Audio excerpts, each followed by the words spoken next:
purpose in fasting? What? Learning how to give up things easily. Well, giving them Or up. learning how to, like, not live with them. That's, you don't need that's to. more so.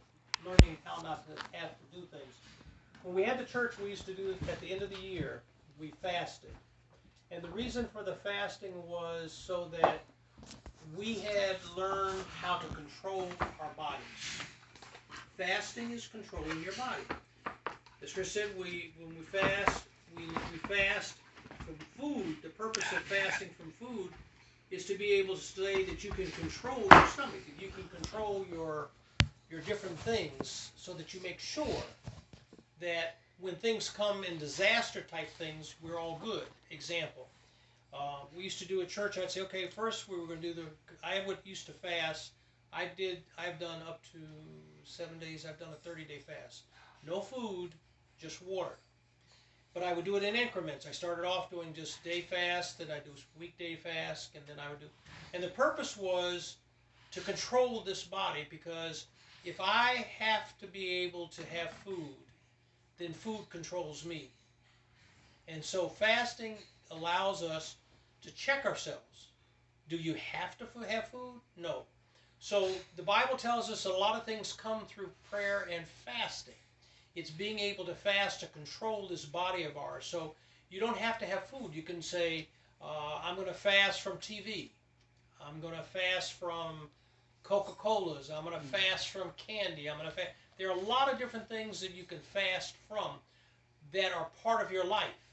But that's the purpose of fasting, is to be able to control your life. So when we look at that, we say, I'm able to control this body of mine, this temple that God has given. I'm able to control it because I can do it through fasting. And that's one of the important things in the Bible that we've learned. We used to do it in church all the time. One of the things that I want us to look at that we go through, and I said it back then, how many years ago? 20 years ago? Yeah. It's almost 20 years ago.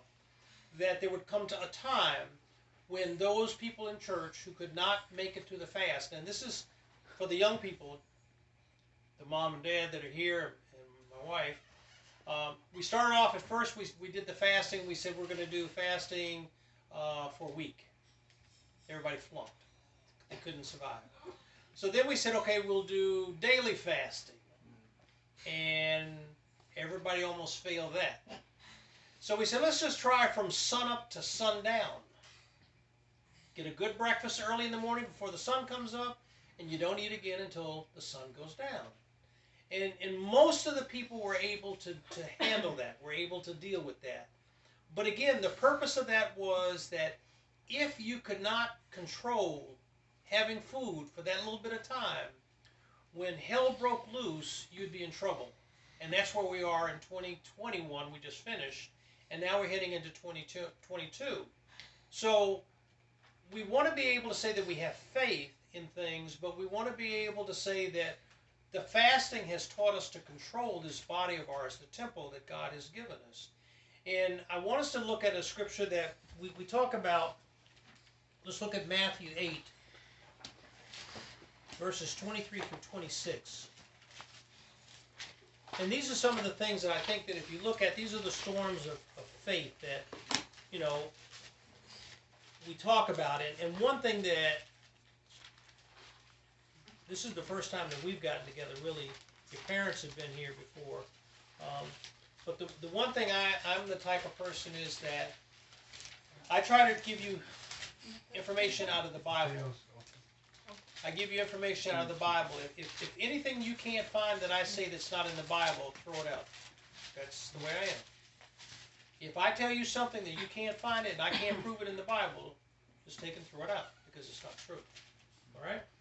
But one of the things that I do want us to understand is that there are different versions of the Bibles, and there are different, how can I say it? It's like Spanish and English. There's certain words in Spanish, and there are certain words in English. Not all words in English can be translated into Spanish. In Spanish, there are words depending on where you're from. Mexico, the word straw, I think, was the one we used to. Oh. You use the word straw in Mexico in Spanish in one way. In Cuba and in other parts, they use a totally different word. Absorbente, Pajilla. pitillo, Pajilla. pajilla. Yeah. And so this is the same thing that happened to the Bible, is that you have to realize that the Bible was originally written. When they tried to translate it into words that people could understand, it got translated into a lot of different things. A lot of different things happened. And one of the things that I used to show them in the church was the Reina Valera Bible. The Reina Valera version, which is the Spanish version, has had about 10 different versions because they keep, I won't say getting it wrong, but they keep losing a lot of the translations. So the one that I used to always recommend to use in the Spanish church was the Spanish International. The New International Version. The New La Nueva International. Versión Internacional. Yeah, that was the closest one in English and Spanish. And so I went through to compare, to show everybody so that there was no misunderstanding of being unfair about the Reina Valera versus the King James or any of the other Bibles. But I want to caution you in Christianity that there are a lot of things happening. And so there are going to be a lot of challenges, especially for you all as young people. And I wanted to show you the things that are going to be deceptions, things that are going to be questions, but it all boils down to your faith in who you are and who Christ is and what Christ's purpose is. Once you have that in here, nobody can take that away from you. I can tell you the sky's blue, and you can say, but I don't, God didn't tell me that. Be nice. And then that's your faith, whatever your faith is. So one of the things we talked about as an example was a Christmas tree. Is Christmas tree pagan? Yes, Christmas tree was pagan, but why did it come about? Do we know why it came about? Why are Christians around the world celebrating a pagan holiday? Doesn't matter. Faith-wise, Jesus Christ deserves anything that I can give him. That's my interpretation of it. So what happened was, back in the days, in the early 300s, in the centuries before, there were pagan holidays in Rome. And so the king wanted to come up with a way to give Christ, because the pagans were getting all the glory, they were getting everything. He said, I want to make sure that we give something to Christ. And so the next thing you know, we end up developing what's now known as Christmas. But the thing is it pagan? Is the holiday pagan? Yes. What's in my heart of Christmas is not. It's Christ-like. And that's the important part that I want you to understand. It's what's in your heart. And I was telling your dad the other day, I said, when I was in Japan one year, I went to a Buddhist temple. And it was a big Buddhist temple, and they had this big thing of incense and everything. And I went there and I thought, wow, this is something really great. And everybody said, you went to a Buddhist temple? I said, sure did. And I said, because I took what was in my heart and I converted that Buddhist temple and what was going on into my Christian vernacular. And I said, in the Old Testament, it talks about the sacrifices that were made where they burned the animals and the fumes and the scents and everything, and they rose to heaven. Well, that's what I saw at this Buddhist temple. They had this big thing of incense. And I saw all of these, the smoke rising and everything, and I thought, you can look at it from the Buddhist side if you want to, but I'm looking at it from the Christian side. And this is the important part that I want you to understand, is that I don't care what you hear, see, or do. What's in here is going to be the definition of who Christ is in you. Another example I had was when I was working in Saudi Arabia. The Muslims, and it's predominantly Muslim, Muslims pray 5 times a day. 5 times a day. Do we as Christians pray 5 times a day? I doubt it. And they don't pray 5 minutes like, thank you, Lord, for the food, good Lord, good night, blah, blah, blah. They have a whole ritual that they go through. So what did I do? I said, if they're doing that to their God, then I need to be taking that time and praying to the God that I serve, to Jesus Christ. So it was a force issue that I said, let me take my faith and put it into this little thing called the faith that the Muslims have, and I'll utilize that time. Because I'm supposed to be praying anyway, but I don't do it. So here's a time to do it. Is it pagan? Is it whatever? You can call it whatever you want to, but what I made it was Christian. That tree right there, I make it Christian. Because it's a time of light, it's a time of giving, but it was originally a pagan holiday. And that's what I want us to understand in life, is that you're going to be challenged, especially as young people, about things that you see in school, things that you hear in other places and like that. But what you have here is going to be whether you're going to make it or not. The make it, break it is your faith. So let's take a look. Okay, we're looking at Matthew 8, 23 through 26. Who wants to read? Brianna? Want to read? 23. 8, 23 to 23 through 26. See from there. Can you see it? You all right? Family. If you can't, just tell me. 8. You got an 8? Sí. 23? Mm-hmm. Okay, go ahead.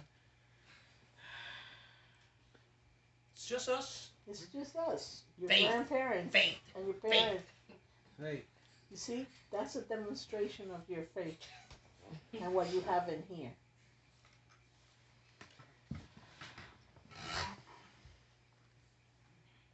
I can do it. Okay. Spanish or English? You no sabes español bien. Oh, Oh, that's English. in Spanish? Yeah, it's in Spanish No, and is it in it's Okay, let English. So read Yeah, the English part. Yeah. Huh? You want to read it? Yeah. Read it. Okay. Your brother's going to read it. Brian will read it. Is it 23 up to what? 8, read 23 through 26. Okay. And when he entered into a ship, his disciples followed him. And behold, there arose a great tempest in the sea, and so much that the ship was covered with the waves, but he was asleep. And his disciples came to him and awoke him, saying, Lord, save us, we perish. And he saith unto them, Why are ye fearful, or ye of little faith? Then he arose and rebuked the winds and the seas, Mhm. and there was a great calm. Okay. All right, so this is just one example. Here, so that you understand that we are just like the disciples. These were the disciples they're talking about. These aren't special people. These are the disciples. There are a whole lot of instances in the Bible, in the New Testament, that talk about the disciples and how they lost their faith and things that caused them to lose faith. So here they were in a boat, and everything was getting all rough and everything like that, and Jesus is laying there in the boat just snoozing out, having a good time, and they're like, hey, dude, place is all, we're getting ready to sink. And Jesus says, and what's the big deal? And so when you stop and think about, once again, about your faith in things, in school and everything else, you say, what do you do at work? How is my faith? How strong is my faith? Is my faith good that every day when my kids go to school that I can trust that God's going to really, or are we just praying for the motions of it? What are we really praying for? When we pray for kids in the morning when they leave, we have to pray that God is going to watch over them when they go to school. You don't have to watch over them. If you do, don't pray to God and ask for him to do it. So this is the reality of it. Here these guys were laying in this boat, and they're saying, hey, Jesus, we're in trouble, man. We're in deep trouble. And he's like, just chill, just cool it. Everything's under control. And so I say this because things around us, circumstances around us, cause us to get distracted and lose faith. Example again, Peter. What happened with Peter? Let's take a look. Go to Matthew 14. Who knows what happened to poor Peter?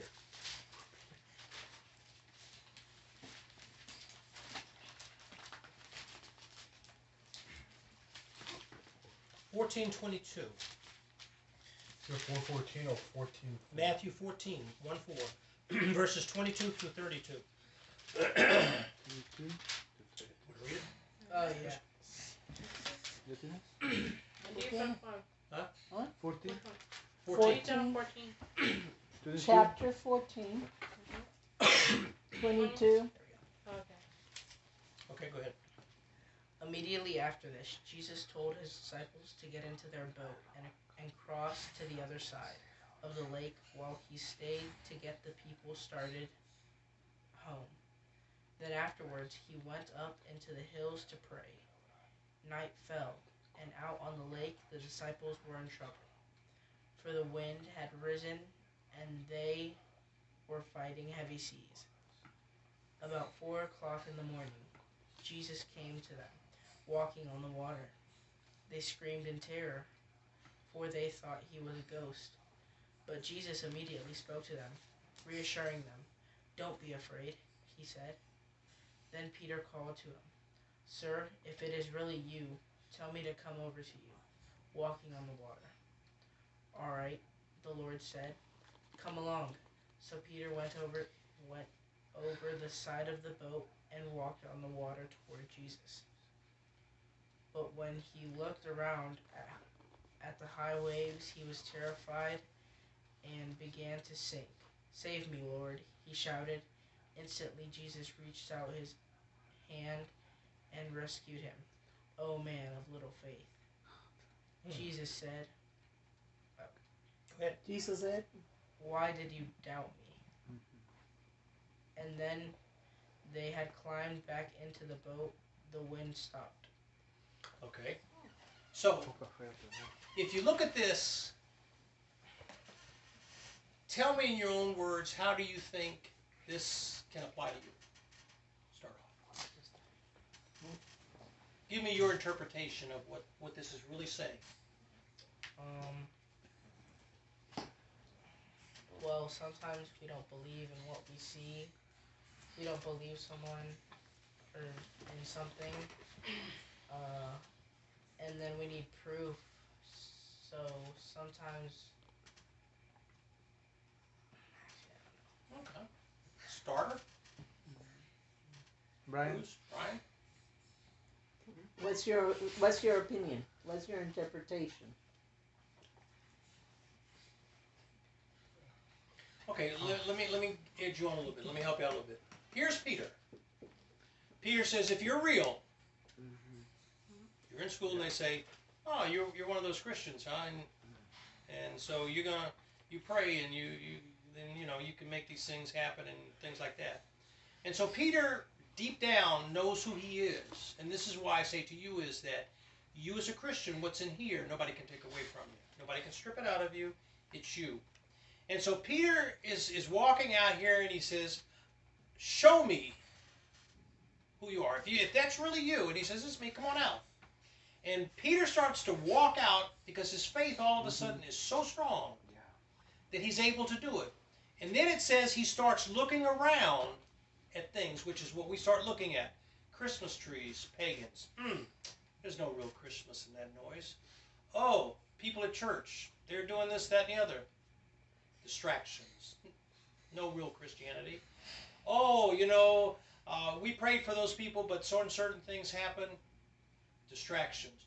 So there are going to be distractions, and that's why I said about fasting. When we first talked about fasting it was being able to control this body here.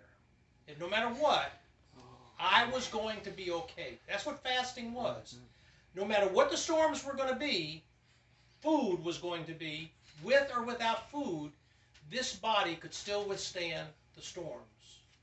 And so when you look at yourselves and you say, as teenagers and everything, can I fast as adults? Can we fast and can we control this body of ours? School is hell. And the temptations and the trials and tribulations are real. And so we went through 2021 and now we're getting ready to go through 22 and it's going to be even more. And the reason is because the scriptures tell us that these things are going to happen. So we talk about, can you do this? And somebody tells you, well, you can't do that. You can't play that instrument, or you can't do this, or you can't do that, or you start getting behind and you start allowing circumstance to get you behind in your homework. You allow circumstance to get you off track about who Christ really is. There are people who have all sorts of things that they teach, and that's why I tell you, if I tell you anything here tonight that you can't find in this Bible, then take it and throw it out. That's the way I am. But like I told you, the Christmas tree is a distraction. It's a distraction because people are saying, oh, it's this and that and the other. It's what I see it as. I see this as a celebration of Jesus Christ's birth. Even though he wasn't born on the 25th of December, it's a time that we have set aside to give him honor because they were giving honor to the pagans. So, do I just say we let the pagans dance in the streets, have a good time, and do all that, and we forget who Jesus Christ was? No. I want to give him the same. Just like I told you in Saudi Arabia, when I saw the Muslims sitting down praying 5 times a day, I needed to give God my part of what I owed him. My time, 5 days a week, to pray to him. I didn't have to pray to Muslims, to the Allah or anything. I need to pray to Jesus Christ. It's where my faith is, and it's who I am. And so the distractions we have to watch. And I tell you all because the distractions are going to get stronger and stronger and stronger, whether we like it or not. There are people today, we're listening to about the coronavirus going around, and people believing that it doesn't exist, and all these things going on. And we listen to the politics, and we listen to all the things that are going on about immigration and all these things. It's who you are and what you believe in. There was an example that Pastor and I, and your dad didn't go, but it was back in the old church we used to go to, and this man was saying that they had a prayer group, and they went to the hospital to pray. And they were praying over this man who was in bad shape. And they prayed and laid hands on the man and prayed and everything. And when they were walking out, one of the sisters said, "Do you think he's going to make it?" And the pastor said, "So what did you just pray for?" And so this is one of the things that we talk about. So now let me preface that with something. There are people that we have prayed for that didn't make it because, again, knowing the scriptures in here, if you read, Jesus Christ did not heal everybody. He didn't heal everybody. That's a fact. So I pray in my heart that he will bring healing or that he will help somebody. And whether he does or not is not my position. That's God's position. We were all brought into this world for a reason. And so you all as young people, you're going to sit down and say, well, Lord, you know, there's this group of people out here that are always in my way and they're doing this and the other. I need you to take care of them. If it's not selfish that you're praying for, God will take care of them.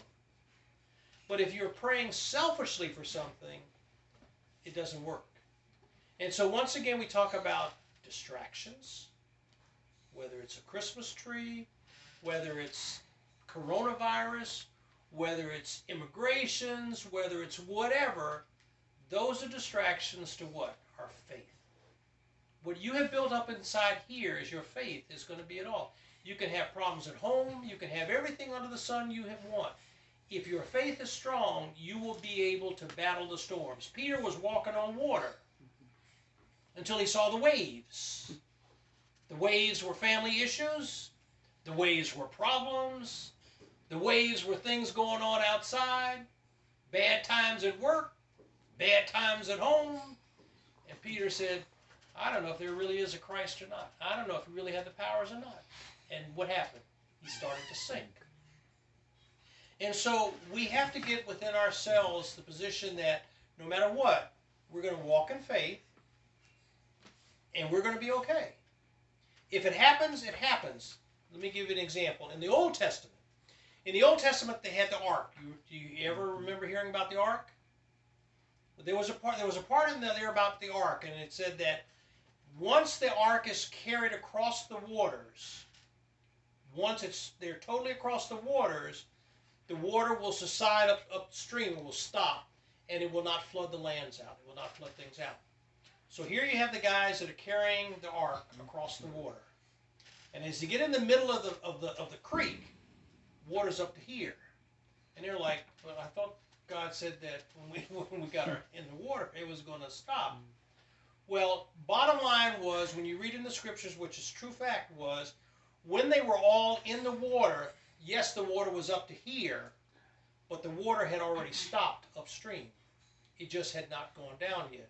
Water doesn't instantly just fall down on a stream, does it? When you have the tides in the ocean, do the tides just at 12 o'clock or 1 o'clock just go from high tide to low tide? They slowly start to go down. And so it was the same thing in this, that these guys were beginning to lose faith because they couldn't see it. They couldn't see it, and they started to lose faith. And they thought, he's not here. God's not here. He's not with us. And a lot of times, because we can't see things, we lose faith. Another real example is a woman who was going to swim the English Channel. She was swimming the English Channel, and it was a foggy day. True story. Read it if you don't believe me. She was swimming the English Channel, and they had a boat beside watching to make sure she was all right. She finally got almost there and said, I just can't do it anymore. And she stopped, and they put her in the boat, and they took her on shore. The next day, she went back to that position, and she thought, look, what the hell is this? She was right there. She was right at the she couldn't, but she couldn't see it. Because she couldn't see the shoreline, she gave up. And so once again, it's the same thing with us. Faith. If we had faith that we had the energy and the stamina to do it, no matter what, we would just continue on going and we'd be all right. And so I say this because, folks, it's going to be rough in 22. And if you either have faith or you don't, and you're going to hear things, and you know, no matter what, it's what's in here. The world's not coming to an end, but God is God. There's a shaking. I had a dream, and I was telling Pastor about it the other day, that I didn't know where it came from. And it had to do about God is going to shake things loose on this earth until he gets to where he wants things to be. And you look at all the things that are happening in Russia. Look at things that are happening in China now, that they're locking people up because, you know, I've been to Hong Kong years. Now it's no longer a British control, it's under communist control. And they're doing all these things. So all of these things that we're seeing around the world happening are real. Southwest DeKalb, your school, your school, your school. All these things are real. And so we need to understand again is, where is your faith? You go to church now and you hear different things. Don't let it be confusing. The Bible talks about it. Don't go this way, don't go that way. And one thing I used to always say about all of these Bibles, every single one of them, she has a different one, you have a different one, I think you probably have it, or what versions are you using? What does it say on Looking the on front? the side, look. If you on the outside, What does it say? King James? Okay, so that's the King James. Yours is what? It has both. It has the Living Bible. Living. Okay. So there are all these different versions. So the one thing I used to always say was, look at all the scriptures if you want to really be proficient in whether it's the truth or not. Look at all of them, and there will be a common thread down the center. This one might use one word, that one might use another word, that one might use another word, but bottom line is the thought will always be the same. And that's why I told you about the Reina Valera. There are things in the Reina Valera Bible that in a lot of the Spanish churches they use that have not gotten caught up. The newest ones are pretty well caught up if they're using the latest versions. But again, learn if you really and truly get confused and you want to say, Am I being taught the right thing? Am I being told the right thing? Or is the pastor of the church telling you the right thing? Look it up. Look it up. Look it up. Compare and see. Don't go by just the Reina Valera. Take several of the different versions and look them up. That's a Christian thing. That's a big thing that people don't like to do. They don't like to read the Bible. Don't like to do all that. That's fine. But what you have in your faith is all I'm asking you tonight. As we enter into 22, God will guide you into this book called the Bible. I'm not going to ask you to read it. I'm not going to force you to read it. I'm not one of those pastors that do that. You have to want to do it. And it comes from your desire to have some type of faith. That faith that Maybe there really is somebody. Because when you get in a jam, you're going to be calling the name of Jesus. You're going to be asking for help. And you're going to want to know that it really and truly that someone is going to be there to bail you out. That's the whole thing. And that's where we want to be. So let's take a look at another one.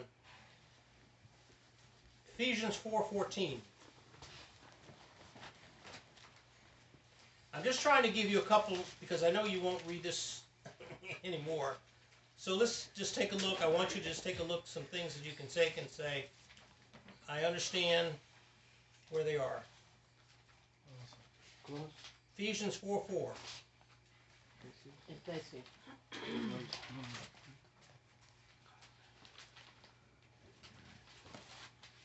4:4. 4:4. Okay. Again, the Bible tells us there's one spirit, one body, and we need to understand that. 4:4 says, The Ephesians 4:4. yeah, Ephesians 4:4. There's one body and one spirit, just as you were called to one hope when you were called. One Lord, one faith, one baptism, one God and Father of all, who is over all and through all, in all. This is what we have to understand, is that